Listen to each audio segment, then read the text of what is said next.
The Range Rover Evoque and the Audi Q3 have been with us since 2011, and both have proved popular with buyers in a highly competitive segment. Both are offered with four-wheel drive, but more economical front-wheel drive models are also available. Neither could be considered cheap though, because both have a desirable badge and an envious image. In this video, we will compare their exterior and interior designs, technology, safety tech features, engines, fuel economy, and pricing to give you a clear image on each SUV's strengths and weaknesses. So, without any further ado, let's check them out.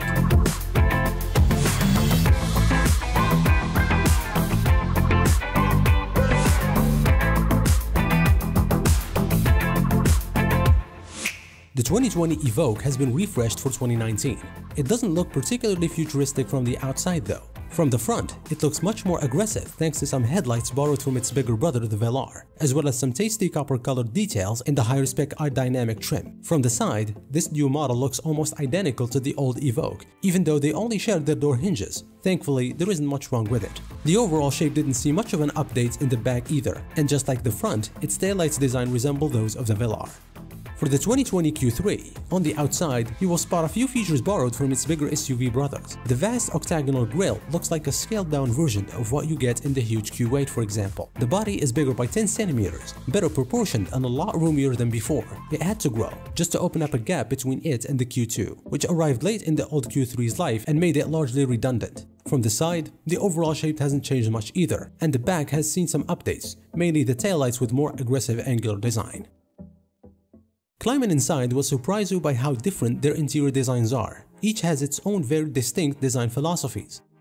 Inside the Evoque, you will find a feast of high-tech features. Go for a top-spec model and you will get the 3 infotainment displays, including a digital driver's display and a screen for the center console that's exclusively for controlling heating and ventilation. The whole system is easy to use, and it can even learn where you want your seat positioned, how warm you want the cabin, and whether you prefer a gentle or a heavy-handed massage.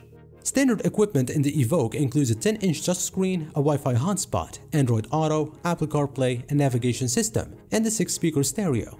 A second 10-inch touchscreen is available as part of the in-control Touch Pro Duo infotainment system, as are a heads-up display, a digital instrument cluster, a Meridian stereo, and a sunroof. While the Touch Pro Duo interface is a step up from the old in-control interface, the touchscreens can be hard to read while driving. Smartphone users will appreciate standard Apple CarPlay and Android Auto.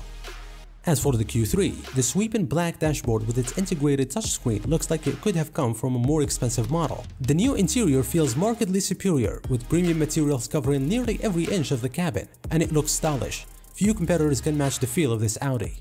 Standard features include the MMI infotainment system with an 8-inch touchscreen, Apple CarPlay, Android Auto, 4 USB ports, Bluetooth, a 10-speaker audio system, and HD radio. The incredibly user-friendly MMI infotainment system features a responsive touchscreen with crisp graphics, a simple interface, and center stack controls that are easy to reach. Additionally, it offers features that you won't find in every class rival, such as handwriting recognition and wireless Android Auto and Apple CarPlay connectivity. As you'd expect from a Range Rover, the cabin is attractive, quiet, and filled with soft touch surfaces. It seats up to 5 people on leather upholstery, and the front occupants get 10-way power adjustable seats. Options include ventilated and heated front seats, massaging front seats, heated rear seats, and a heated steering wheel. The front seats are comfortable and supportive. The second row has a little more knee-room than the previous generation, but back seat space is still a bit tight. Cargo space is decent with 21.5 cubic feet of space behind the rear seats and 50.5 cubic feet with them folded down. A power liftgate and a gesture-based liftgate, which allows you to open the liftgate by waving your foot under the bumper, are optional. It seats 5 people in 2 rows of comfortable seats. Make no mistake, the Q3 is a small crossover, but both rows of seats have enough room for adult passengers. Also, the rear seats slide and recline, which isn't the case with every competitor. Boot space is slightly bigger than that of the Evoque, with 20.3.7 cubic feet of space behind the rear seats. However, its maximum capacity of 48 cubic feet with rear seats folded down is subpar for a luxury subcompact SUV. While power isn't a top priority for most people when looking at this segment, it's still important to have a strong and capable engine under the hood. The Evoque comes with a turbocharged 2.0-liter 4-cylinder engine rated at 246 horsepower. Our dynamic models pair this engine with a mild hybrid system, boosting output to 296 horsepower. A 9-speed automatic transmission comes standard with both. The base engine isn't particularly muscular, but it provides sufficient power for daily driving. Aerodynamic Evoques have brisker acceleration thanks to their gas-electric powertrains. The base engine gets 20 mpg city and 27 highway, while the mild hybrid engine gets 21 mpg city and 26 highway. The all-wheel drive Evoque might not be as agile as the Jaguar E-Pace or the BMW X1, but it tackles turns confidently while keeping its occupants comfortable. But it really shines off-road. It leads the class in adventuring capabilities, thanks in large part to standard features such as Land Rover's Terrain Response 2 system, which automatically adapts to varying conditions. It also has 8.3 inches of ground clearance and weight-in depth of 23.6 inches.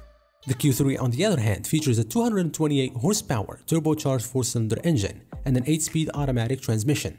Whether you are cruising around town or jetting down the highway, the Q3 never feels overwhelmed and its acceleration is reasonably quick and returns a respectable 19 mpg in the city and 27 highway. It may not be as dynamic as some of its classmates, but it handles well and feels agile thanks to its accurate steering and sure-footedness you get from Audi's Quattro all-wheel drive. The Q3 also impresses from a comfort standpoint. Even when the pavement gets rough, the ride feels serene. When it comes to safety, the Evoque outclasses the Q3, but it's also more expensive. The 2020 Evoque comes standard with several driver aids, including a rear-view camera, a pre-collision warning and braking system, the front and rear parking sensors, lane keep assist, traffic recognition, and driver condition monitor. Optional driving assistant features include high-speed automatic braking, a surround-view parking camera, perpendicular and parallel parking assist, rear cross-traffic alerts, blind spot monitoring, weight-in depth sensor, a heads-up display, and adaptive cruise control. It's also available with ClearSight Ground View, which uses a front-mounted camera to virtually see through the hood of the SUV, while ClearSight Rear View displays what's behind the Evoque on the rear-view mirror. The 2020 Q3 offers some standard driver assistant features like a rear-view camera, Audi Presense Basic, and Audi Presense Front, a type of forward collision warning with pedestrian detection. Available active safety features include front and rear parking sensors, blind spot monitoring, rear cross-traffic alerts, lane departure warning, adaptive cruise control, a surround-view parking camera, and parallel and perpendicular park assist. With such a big disparity in the features offered by both SUVs, one will wonder which trim level to choose from. The main differentiator here is price. The Q3 starts at $35,000, while the Evoque goes for almost $43,000. That's a massive gap to fill, but it's also a lot of wiggle room.